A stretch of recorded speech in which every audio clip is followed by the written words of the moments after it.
kita lagi tiduran gitu malam-malam, horden tuh buka sendirinya horden kamar. Seret. Seret. Tapi Komeng tetap enggak, bukan gue katanya. Komeng dari muka juga kelihatan takut juga gitu ya. Nggak lama kemudian itu tiba-tiba ada bunyi doang. Jadi kayak apa ya? Kayak atap jatuh apa gitu benda. Kenceng banget.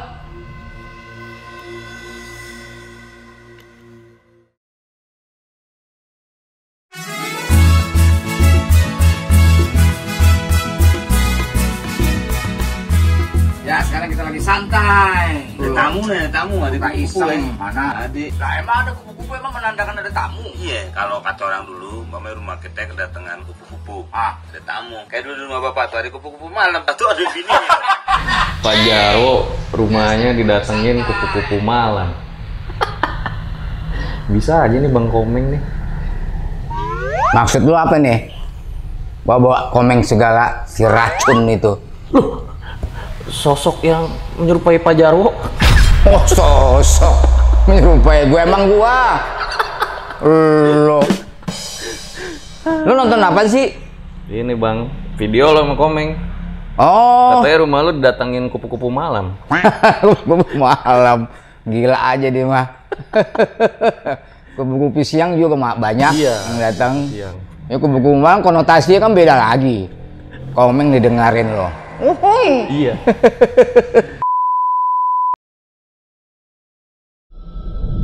Om Mama, obrolan malam Jumat. Kembali lagi bersama gue Fajar Aditya. Kali ini di Om Mamat Season 2.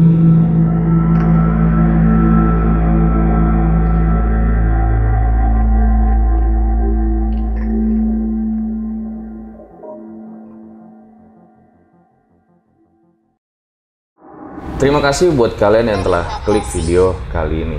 Malam Jumat, waktunya sama narasumber. Nah, malam ini kita kedatangan narasumber spesial jauh-jauh dari Belanda nih. Dia datang buat ceritain pengalaman horornya di tahun 1945. Langsung aja kita panggil the one and only Pak Jarwo. Selamat malam Pak Jarwo. Ya, selamat malam, Fajar. Gimana? Belanda aman, Pak? Oh, Belanda udah jauh. Kemarin kalah lawan Jerman deh. Oh, iya. 2-1. Kemarin kalah ya. Segala gue tau 45 pengalaman. Sampai Belanda aja nggak kenal. Yang gue tau Van Basten doang. Waduh, Striker Belanda. 80-an berarti ya. Iya. Malam Jumat gue temenin sama lo. Gue biasa sama bini. Hah? Gimana tapi? Stand up udah ketahuan juaranya siapa? Oh, untuk di Kompas TV ya, Suci ya? Belum tahu siapa yang juara. Kemarin gue jadi juri tamu aja sekali. Asik. Gitu, seru. Iya, jadi guys, Pak Jarwo ini komedian favorit gue ya. Dari para pencari tuan tuh gue ngikutin sampai acara ILK tuh, Indonesia Lawak Club. Tapi di balik lucuannya, ternyata Pak Jarwo ini juga punya cerita yang cukup menyeramkan. Kurang lebih begitu ya Pak Jarwo ya? Iya. Ya, boleh dikurangi, boleh dilebihin. Kalau mau lebih, lu mau ngambil berapa? 2000 kali boleh. Oke, baik, ditahan dulu Pak Jarwo. Sebelum gue lanjutkan, jangan lupa dukung terus karya-karya RJ5 dengan cara subscribe, like, comment, share yang banyak biar kita makin semangat bikin videonya. So, gue rasa langsung saja, berikut adalah ceritanya.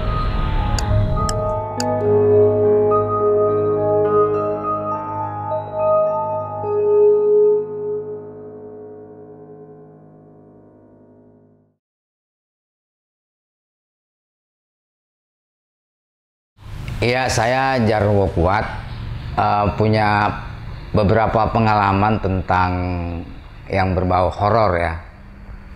Itu yang pertama waktu saya masih kecil dulu di sebuah kota yang namanya Duri, Riau, sekitar tahun 74, 73, 74 ya.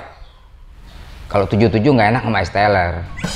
Jadi tahun 74 lah kurang lebih. Di situ saya umur sekitar 6 tahun. Jadi saya tinggal di sebuah komplek perumahan Caltex. Itu perusahaan minyak. Nah,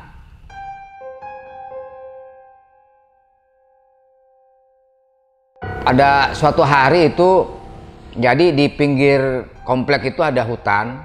Nah, di samping di pinggir hutan itu ada belantara semak-semak begitu. Abang saya itu yang nomor 3, dia iseng-iseng sama teman-temannya itu bikin kebun-kebun lah. Nanam singkong, nanam kacang panjang, ya macam-macam sayuran lah. Itu di hutannya memang nggak ada yang tinggal di situ? Nggak ada, emang tempat pengeboran minyak, jadi di pinggirnya itu. Pas sore-sore itu abang saya ingin melihat kebunnya gitu, tanam-tanaman dia yang udah berbuah. Ada semangka, tapi bukan semongko, bukan semangka. Sore-sore kemudian saya nyusul, kurang lebih sekitar jam 5-an sore gitu, habis mandi saya nyusul sendiri pakai sepeda. Nah, sampai sana saya lihat-lihat tanaman dari abang saya. Abang saya lagi bersih-bersih, ada rumput-rumput liar, kemudian juga disingkirin, ada yang balap liar juga disingkirin. Selagi saya asik-asik itu berjalan lihat-lihat gitu, tiba-tiba nggak tahu saya udah dibilang setengah sadar gitu, saya lari gitu, jadi dikejar gitu. Saya lari ke rumah, kabur dari kebun-kebun itu, saya lari arah ke rumah, setengah sadar tapi arah ke rumahnya jelas gitu. Seolah-olah saya tuh dikejar-kejar sama abang saya, wujudnya seperti abang saya. Saya lari ketakutan sambil nangis.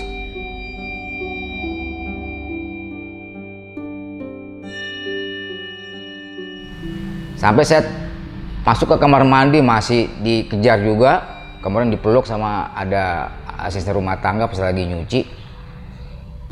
Saya digendong, kemudian diambil alih sama bapak saya lah, saya digendong.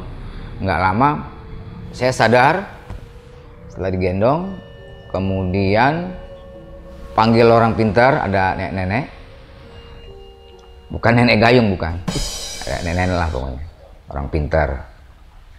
Saya diobatin dengan caranya dia, kemudian badan saya langsung panas semuanya, sekujur tubuh panas semuanya. Nah, besoknya itu kaki saya yang bengkak nih, sebelah kanan nih bengkak nih, mulai dari betis sampai ke bawah bengkak gede, kayak kaki gajah gitu ya, bukan gajah catur, bukan, gajah bengkak satu nih. Diceritain sama nenek itu bahwa saya itu nginjak anak setan katanya. Pas di kebun itu? Ya, pas di kebun itu. Saya nginjak anak setan. Nggak tahu setan kok anaknya sampai main-main juga di situ. Mungkin ada anak kecil juga kali ya. Dia mau ikut main juga, keinjak. Tapi saya nggak tahu, nggak lihat wujudnya anak setan itu. Itu pas lo dikejar sama abang lo? Bukan abang lo yang bener? Bukan abang yang bener.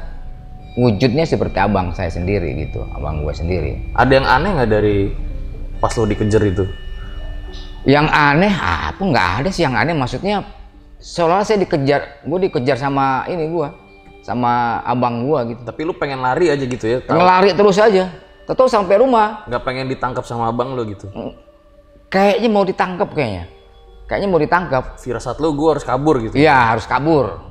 Padahal itu abang lu yang lu lihat? Iya, yang gue lihat tuh abang gua. Kejar terus. Nah, nggak tahu kok bisa gue sampai ke rumah gitu. Padahal itu di setengah sadar, dalam arti nggak seperti normal sadar seperti sekarang gitu biasa begitu, enggak, kayak gimana gitu, pikiran kita nggak tahu kemana gitu ya, pokoknya dikejar seolah gitu. Dan lu tanya abang lu, bukan dia yang ngejar? Bukan abang gua. Ya mungkin itu emaknya setan itu kali ya. Karena dia kesal kali anaknya keinjak sama gua gitu. Tapi setelah itu lu masih sering ke kebun main? Setelah itu enggak lagi, kapok. Gue takut ketemu emaknya setan kan. Ditungguin. Itu 5 hari apa sih? Ya 5 hari gue panas badan semua panas. Setelah kejadian itu? Iya. Bahkan kaki lu sampai bengkak? Bengkak itu bayi 10 hari. Nggak jelas sih kenapa bengkak? Nggak tahu. Nggak ada lu lari kan? Enggak, bukan karena gue lari. Kalau gue lari kan dua-duanya bengkak. Ini satu doang sebelah kanan sini, dari betis sampai gede. Gede. nggak ada luka, nggak ada apa, bengkak aja gitu, kayak orang sakit kaki gajah gitu. Nah, setelah 10 hari lah baru dia itu berkala itu nenek-nenek itu yang orang pintar itu ngobatin pakai ramuan apa nggak tahu lah itu. Alhamdulillah akhirnya sembuh. Tapi sebelum lu ngalamin kejadian itu ya, Bang Jarwo ya, memang hutannya dikenal angker atau biasa aja gitu? Hutan ini nggak biasa aja, nggak terkenal angker. Tapi ya namanya hutan kan? Namanya hutan kan, nggak ada manusia istilahnya gitu kan. Terus sore-sore mau maghrib, menjelang maghrib lagi kan. Seumur hidup baru itu kesurupan.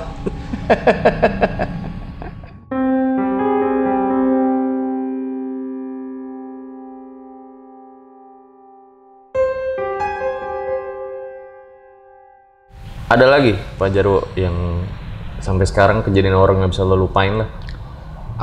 Kejadian horor yang berikutnya itu sama Komeng. Dulu kan gua punya grup lawak namanya Diamor. Gua, Komeng, Rudi Sipit sama Mamo. Itu sekitar tahun 89-90 kita ngontrak buat kantor di sebuah rumah di daerah Durensawit, Klender. Di sana itu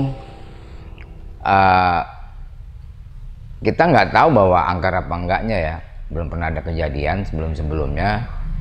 Saat kita nginep gitu ya, di kamar ada berapa orang, termasuk Komeng juga itu yang namanya horden. Kita lagi tiduran gitu malam-malam, horden tuh buka sendirinya horden kamar, seret gitu. Itu semuanya pada lihat tuh? Pada lihat, pada kaget. Mungkin ada yang iseng kali, Komeng kan tahu sendiri orang yang jahil kan. Enggak, bukan gua, bener serius. Lu kali Meng, anak nakutin anak-anak. Tetap anak-anak nggak percaya bahwa itu setan atau hantu gitu yang punya keisengan kayak gitu. Tapi Komeng tetap enggak, bukan gue katanya. Komeng dari muka juga kelihatan takut juga gitu ya. Nggak lama kemudian itu jaket yang digantung di belakang pintu kamar, itu beberapa jaket sampai terbang jatuh. Wah, anak-anak pada kabur keluar ketakutan.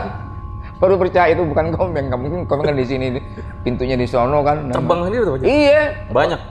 Ada beberapa gitu. Jaket teman-teman baju pada terbang kan, pada jatuh gitu. Udah anak pada keluar semua, pada keluar langsung duduk di ruang tamu.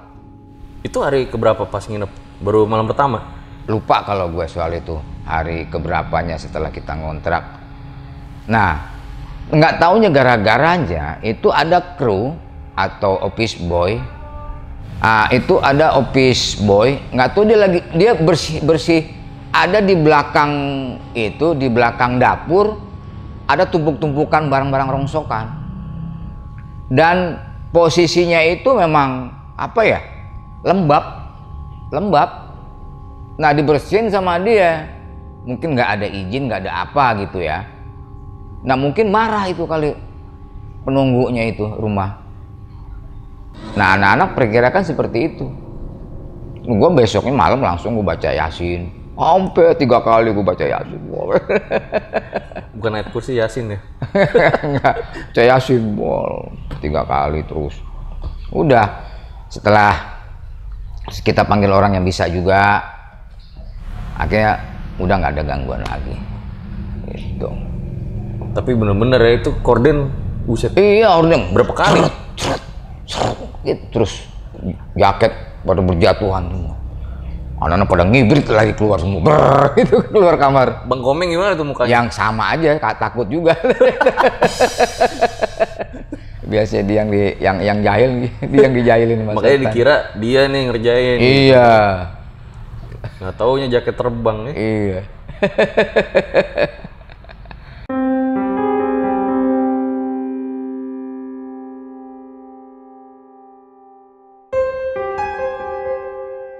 Kemudian itu ada yang ketiga. Ini baru-baru kejadian nih. kurang lebih sekitar 3 bulan 4 bulan yang lalu ya. Dekat rumah itu kan ada menara telepon seluler tinggi, Bang. Ada 100 meter ada kali paling kurang lebih. Nah itu kejadiannya ada yang bunuh diri di situ. Ini dekat rumah gua di sini, nggak jauh. Kira-kira ada 10 meter dari sini ya, 15 meter ya. Depannya langsung? Depan gua langsung, rumah gua langsung. Bunuh dirinya gimana tuh Pak Jarwo? Seorang laki-laki gitu ya. Ya umur sekitar 30-an lah, ada kali. Pas gua lagi di rumah, dalam rumah, nah asisten gua supir lagi di teras. Kita mau jalan, mau pergi. Tiba-tiba ada bunyi doang. Jadi kayak apa ya? Kayak atap jatuh apa gitu benda. Kenceng banget. Gue sampai kaget. Gue tanya, Dul, coba lihat keluar, itu suara apaan itu? Apa durian jatuh apa gimana gitu? Depan nggak ada pohon durian gitu kan? Apa ibu-ibu lagi ribut melempar-lempar durian gitu? Nggak tahu juga. Dicek Mas Dul, kenapa Dul? Ada orang bunuh diri Pak. Hah? Bunuh diri? Ya elah, cari tempat lain kayak jangan di sini. Pas gue lihat, gue keluar pagar, wah benar orang udah rame. Itu mayatnya geletak itu, nggak taunya kenceng itu bunyinya jatuh. Dia niban motor itu lagi parkir di pinggir jalan. Jadi dia lompat. Mungkin dia kena besi-besi yang lain yang sekat-sekat begitu di tiang-tiang gitu, jatuhnya pas persis di motor. Bunyinya kenceng gitu, yang tinggi banget itu menara. Dari paling atas tuh? Iya, gila nggak lo?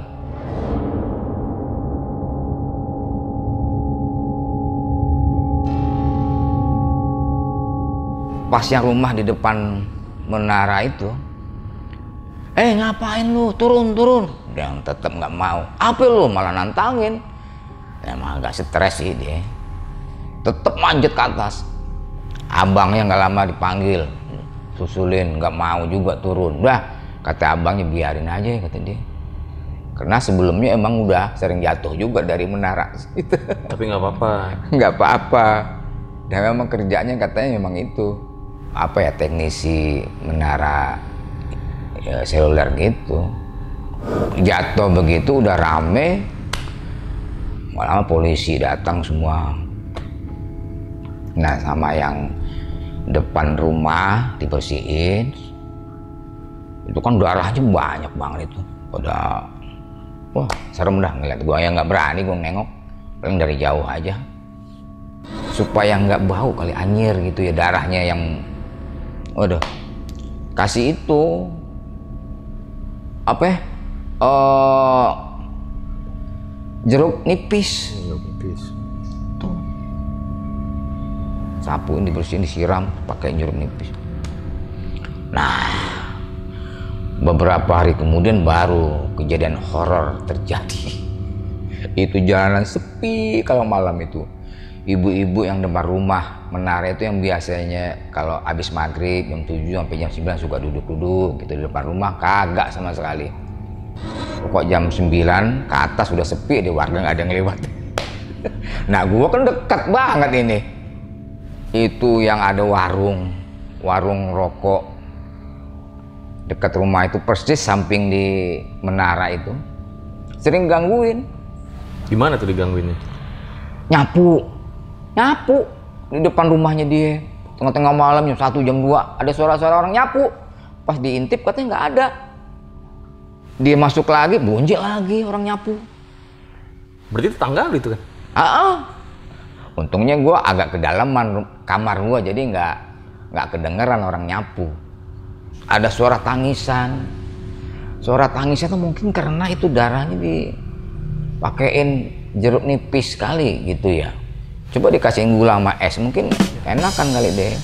Ini kena jeruk nipis sakit kali ya, karena darah kan itu merintih, suka terus apa yang ngetok-ngetok pintu rumah itu, warung. Kasian yang warungnya jadinya. Iya. Yang depan persis menara. Hampir ya? tiap malam digangguin. Tapi ngelihat sosok orangnya nggak? Nggak ngelihat deh. Nggak ada, pas di orang lagi nyapu, suara sapu orang nyapu tuh nggak. Pas diintip nggak ada yang nyapu. Lagian PPSU tengah malam ngapain nyapu? Iya kan. Nah, akhirnya si yang punya warung karena hampir tiap hari merasa terganggu, pindah, udah. Pindah rumah? Pindah, warungnya juga pindah dia. Dia pindah, ngontrak, dia sewa itu warung sama rumah, dia tidur sekalian di situ. Pindah, nggak betah. Nah, yang horornya lagi, pas gua pulang syuting, itu sekitar jam 11 malam, sepi udah tuh jalanan depan rumah gua. Supir gua berhenti depan pintu pagar, kemudian gua turun, gua mau bukain pintu pagar buat mobil masuk. Pas gua turun dari mobil, gua lihat ke belakang, ada sosok laki-laki sambil jalan ke arah gua pakai topi. Gua pikir orang mau lewat aja gitu kali ya. Mau nyamperin Pak Jarwo gitu? Enggak, mau lewat aja. Oh, lewat depan rumah? Iya, mau lewat depan rumah. Persis di belakang mobil gua pas lagi berhenti itu kan, di jalan lewat. Gua buka pintu pagar, terus gua nengok ke belakang lagi, nggak ada, hilang, nggak ada. Gue pikir pasti dia ngelewatin gue dong. Kalau misal tetangga pasti negor gua. Orang dari belakang, ini mobil, ini pintu pagar, sini rumah gua. Gue buka pintu pagar kan dari sini dia nongol. Pas turun dari sini dari mobil, gue ngeliat dia ada di sini, arah ke sini harusnya kan lewatin gua kan. Gue pikir kok nggak lewat itu orang. Lu nungguin nih di Iya, mobil? nggak di mobil, pintu pagar. Pintu pagar. Setelah bukain pagar, kok nggak lewat? Karena lu mau masukin mobil? Iya. Nggak ada yang lewat. Jalanan lu lurus doang ya? Lurus. Kalau belok mah sirkuit mobil. Iya. Nggak ada yang lewat. Kaget gua, langsung tuh. Ini bulu apa ya? Kuduk. Oh iya, bulu kuduk. Kalau yang lain enggak ya? Iya. Bulu kuduk ya? Tengkuk lah. Langsung, wah. Kayak film-film horor ya? Gua nggak ceritain ke supir gua, kan dia takutan kali. Minta keluar lagi. Iya. Udah, nah besoknya sama istri gue juga nggak cerita pas gue pulang. Besoknya baru gue tanya, Mah, kemarin papa waktu pas pulang malam itu ada laki-lakinya, ciri-ciri gimana pak? Pakai topi, wah persis, perawakan juga tinggi, sedang-sedang gitu ya, sama katanya. Sama yang bunuh diri itu? Yang bunuh diri itu. Padahal gue selama ini nggak untuk ngeliat wujud apa setan nggak pernah, gue jarang. Baru ini doang? Bukan jarang ya, maksudnya nggak pernah ya. Nah baru ini aja pas kejadian kemarin yang bunuh diri depan rumah itu. Maka jangan deh lu bunuh diri dah. Udah sia-sia hidupnya, matinya. Nakut-nakutin orang. Iya. Tapi itu, apa namanya, sebelumnya memang lu nggak kenal sama yang bunuh diri itu ya? Nggak kenal. Tapi orang kampung sini juga, beda kelurahan doang. Gitu Jar. Serem juga ya? Ya serem dah. Ya tapi setelah itu sekarang udah nggak lagi lah, aman gangguan, nggak ada lagi. Itu doang ya berarti ya yang pada saat itu ya? Itu -uh. Mungkin lu nggak tahu juga kali, Bang Jarwo. Warga yang lain juga pernah ngalamin kali? Nggak tahu deh kalau warga yang lain. Karena kan yang tetangga lu aja nih yang warung sampai pindah rumah. Ngalamin, iya. Nggak tahu, nggak cerita. Nggak denger kali ya? Iya, atau mungkin ya warga gua mungkin nggak ada yang cerita kali. Takutnya kan pada takut ntar. Gitu. Oke.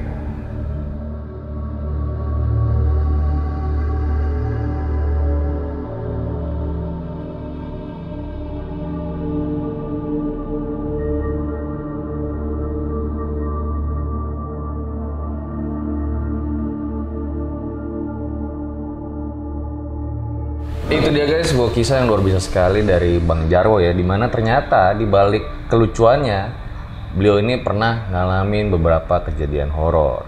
Sebelum gue akhiri, ada beberapa pertanyaan nih Bang Jarwo yang pengen gue tanyain sama lu. Apa itu? Jadi 2 kali ya lu pernah ngelihat sosok yang menyerupai manusia ya? Ya betul. Kalau ngelihat hantu secara langsung berarti belum ya? Belum pernah. Yang nggak menyerupai ya? Belum pernah. Pengen nggak? Nggak. Ya layaknya manusia normal lah ya? Jangan sampai. Ya kita sebagai makhluk ciptaan Allah, kita harus percaya yang namanya gaib itu pasti kan Allah, menciptaan Allah, jin dan manusia itu kan ciptaan Allah ya. Soal apakah cerita ini dipercaya atau enggak itu urusan masing-masing. Tapi yang jelas gue ngalamin itu. Gitu. Oke. Dan intinya ketika ngalamin hal kayak gitu, ya udah, maksudnya berdoa aja minta perlindungan sama Allah Subhanahu Wa Taala ya. Iya pasti. Gitu. Oke deh, gue rasa cukup demikian ya, Bang Jarwo episode Om Ahmad pada kali ini. Thank you banyak nih, udah menyempatkan waktunya bercerita di RJ5. Jangan lupa juga nih subscribe channelnya Bang Jarwo nih. Jarwo Kuat Channel. Ada apa aja Bang di channelnya Bang? Ada risol, ada somai, macam-macam. Beli 2 gratis 1 enggak? Bukan ada obsesi, obrolan setengah singgit, ada juga JK Jarwo Kuliner juga ada di situ. Wih, mantap. Oke deh Bang. Sukses selalu nih channelnya ya. Sama-sama. Oke. Ambil baiknya, buang buruknya. Dengan adanya cerita-cerita seperti ini, jangan malah menjadikan kalian takut. Akan tetapi, kalian harus semakin yakin dan percaya dengan kebesarannya. Gue Fajar Aditya, Bang Jarwo, RJ5 undur diri. Ciao.